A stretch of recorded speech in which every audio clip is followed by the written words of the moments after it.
다른 이들이 최고가 경신이라는 화려한 축제를 벌이는 주식시장 속에서 우리가 믿고 견뎌온 가상자산 시장은 왜 이토록 차가운 침묵 속에 지독한 소외감과 세금 압박에 갇혀 있는 걸까요? 계좌를 볼 때마다 밀려오는 상실감에 홀로 가슴 졸이며 지쳐가던 수많은 투자자분들의 외로운 밤을 저는 잘 알고 있습니다. 하지만 분명히 말씀드리는데 역사의 위대한 반전은 대중이 원망하며 완전히 등을 돌린 바로 그 차가운 무관심 속에서 시작되곤 했습니다. 지금 대한민국 국세청의 정역적인 세금 강행 소식과 바다 건너 미국 월가에서 극비리에 추진 중인 리플 인프라의 거대한 결합이라는 팩트를 명확히 증명해 보이겠습니다. 미국 중앙은행의 가장 깊숙한 금고실 철문에 마침내 금이 가기 시작했습니다. 미국의 금융 패러다임을 근본부터 뒤흔들 역사적인 대변혁이 지금 실시간으로 펼쳐지고 있는데요.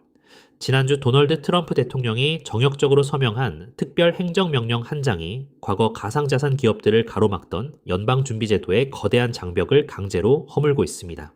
그리고 놀랍게도 그 열린 문 앞에 가장 먼저 깃발을 꽂고자 신청서를 제출한 회사는 바로 리플랩스입니다. 3년 전에는 상상도 할 수 없었던 중앙은행 결제망 직통 권한이 왜 지금 이 시점에 리플을 향해 완벽하게 집중되고 있는지 그 거대한 의도와 팩트를 예리하게 파헤쳐 드리겠습니다. 이 행정명령의 핵심을 이해하려면 미국 연방준비제도의 마스터 계좌가 지닌 막강한 특권을 먼저 아셔야 합니다. 연방준비제도는 미국의 통화 정책을 관리하는 중앙은행 기구를 말하는데요. 이 기구가 발급하는 마스터 계좌는 일반 시중은행을 거치지 않고 미국 중앙은행의 핵심 자금망에 직접 결제망을 연결할 수 있는 최고의 자격입니다.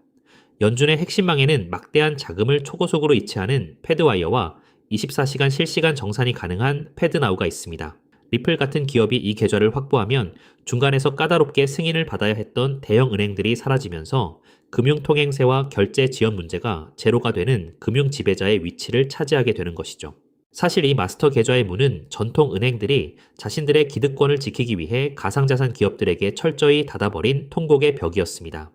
2023년 1월 와이오밍주 정부의 정식 인가를 받은 가상자산 친화 은행 커스터디아가 이 계좌를 신청했다가 연방준비제도 이사회로부터 비참한 거절 통보를 받은 사례가 있습니다.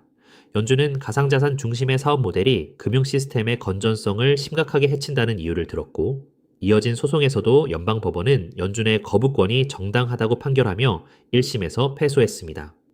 이는 가상자산 기업들을 제도권 밖으로 철저히 밀어내겠다는 기득권 세력의 잔인한 선전포고였던 셈입니다.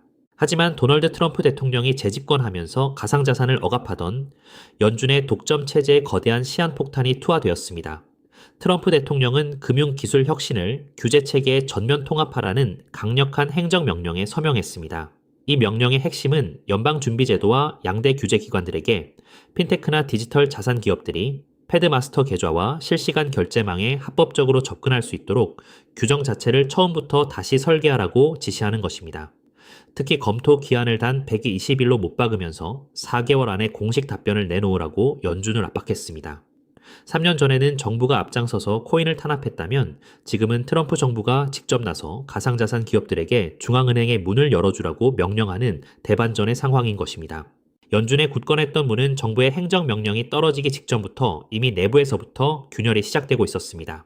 2026년 3월 캔자스시티 연방준비은행이 글로벌 가상자산 거래소 크라켄의 금융자회사인 크라켄 파이낸셜에 대해 제한적인 형태의 연준 결제 계좌를 미국 역사상 최초로 정역 승인한 사건이 발생했습니다.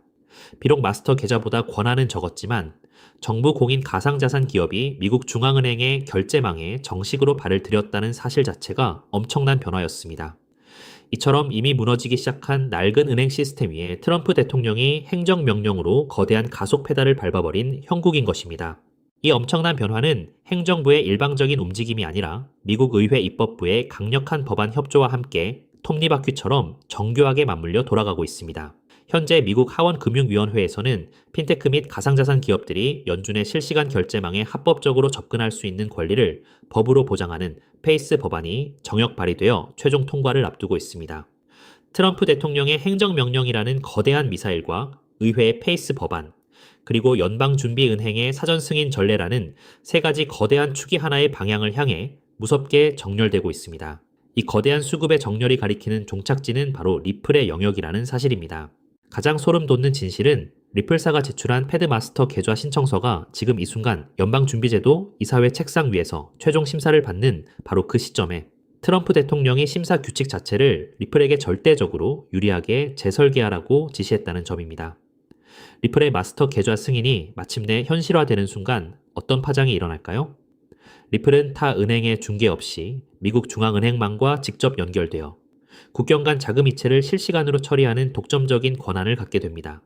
서로 다른 국가의 통화를 정산할 때 중간 다리 역할을 하도록 설계된 자산인 리플 코인의 실제 사용처가 지금과는 비교조차 할 수 없는 차원으로 무한히 확장된다는 의미입니다. 결과적으로 리플은 현재 시장 가격 1.3달러대에 머물러 있는 지루한 주가 흐름에 비해 미국 중앙은행 마스터 계좌, 승인 임박과 트럼프 행정부의 결제망 강제 개방 명령이라는 메가통업 것이 경제 잠재력이 현재 가격에 충분히 반영되지 않은 상태라고 볼 수 있습니다. 다가오는 가을, 연준이 공식적인 새로운 접근 규정을 발표하고 차기 연준 의장으로 리플의 우호적인 인물이 거론되는 이 역사상 가장 강력한 변곡점을 지나고 있습니다. 대중들이 눈앞의 시세에 지쳐 원망하며 손절하고 시장을 떠날 때 철저히 데이터에 기반한 거대 자본의 움직임을 면밀히 분석하고 포트폴리오 관점에서 분할 매수로 접근한다면 향후 제도가 완성되는 시점에서 자금 이동이 본격화될 때 우리의 자산을 가장 강력하게 성장시킬 수 있는 최고의 투자 결실로 돌아올 것입니다. 흔들림 없는 선구자의 눈으로 이 거대한 반전의 결실을 먼저 차지하시기를 응원합니다.